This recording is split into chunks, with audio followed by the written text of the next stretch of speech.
Well,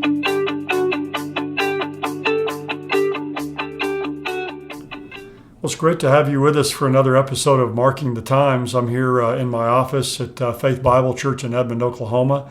And our young people here at the church, our student ministries, are in Colorado this week, and they gave me this T-shirt to mark their trip. It's kind of the T-shirt for their trip they're taking to Colorado.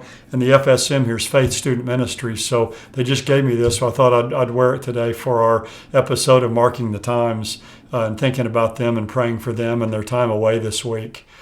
What I want to do this week is talk about something that's been in the news a lot, but I think it's kind of been overshadowed by all that's happening with coronavirus, obviously, and the whole COVID-19 crisis. And I've alluded to it a couple of times here in recent weeks, but it's the whole issue with Iran and Israel. They've got all kinds of cyber attacks they're making against each other on one another's infrastructure and all kinds of things that are happening over there. But I ran across an article in Haaretz, which is an Israeli publication, and it's an opinion piece, but it says this: the Iranians are lulling Israel's leaders to sleep. What Iran is doing, if you'll notice, Iran is not striking back against Israel when Israel does anything to them. They're just kind of quiet. But this article, the thesis of it is that they're not doing anything and just lulling Israel to sleep while all the time further entrenching themselves.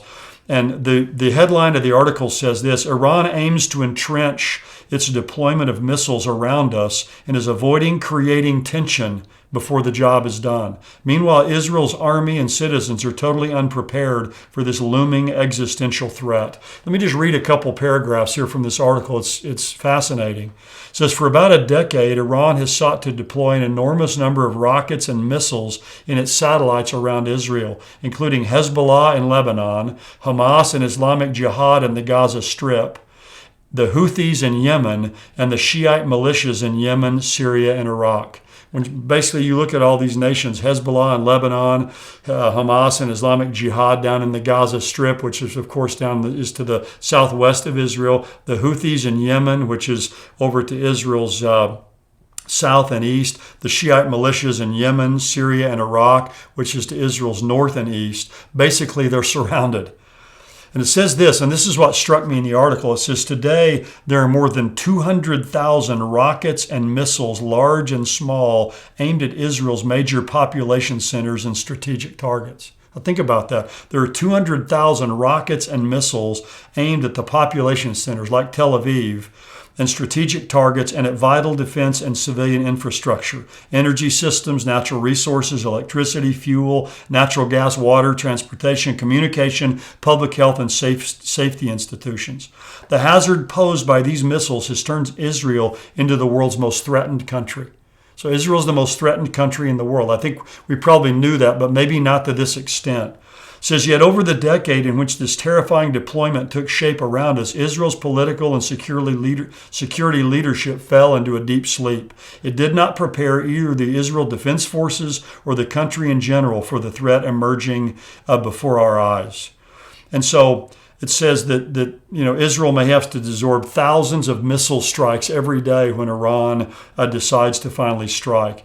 But here's what kind of struck me the most about this. It says about Iran, their goal is to put us to sleep, speaking of Israel, so they can quietly finish the work of entrenching their deployment of missiles all around us.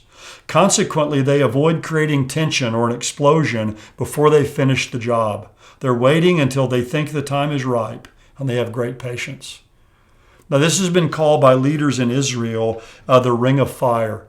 What Iran is trying to do is encircle or besiege Israel all around with this ring of fire. And they're being very patient, and they're doing it very quietly, and they're not retaliating against Israel in many ways because they're just patiently building all of this.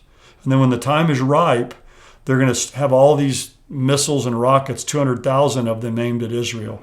And so when I look at this right now, what I see is Israel is quickly reaching a point of no return. The longer they put off doing something against Iran and its proxies, the worse and the more destructive the conflict is going to be. And the problem is for nations today, no one wants conflict. No one wants to be the one who stirs up a conflict or starts a conflict. So it's easy to just keep waiting. But the longer they wait, the worse it's going to get. And so you wonder if sometime in the near future, Israel's not going to realize now is the time they're going to have to go ahead and take this pain and absorb that to put off a greater pain in the future. And all of this with Iran and Israel and Iran's influence in the nations around Israel is a precursor. It's all a setup for what the Bible speaks about in Ezekiel 38 and 39 of a great conflict in the future between Israel and Iran and other Islamic nations and Russia against Israel. So Israel is the most threatened nation in the world. And that's exactly what we should expect if the end times are drawing near, because in the book of Zechariah, the prophet says he's going to make Israel a burdensome stone to all the nations. It's going to be heavy for them to lift. It's going to be a source of conflict in all the world. So again, what we see happening there is another event that's paving the way for what's predicted in end time prophecy. Well, thank you for joining us for this episode of Marking the Times. God bless you. Hope to see you next time.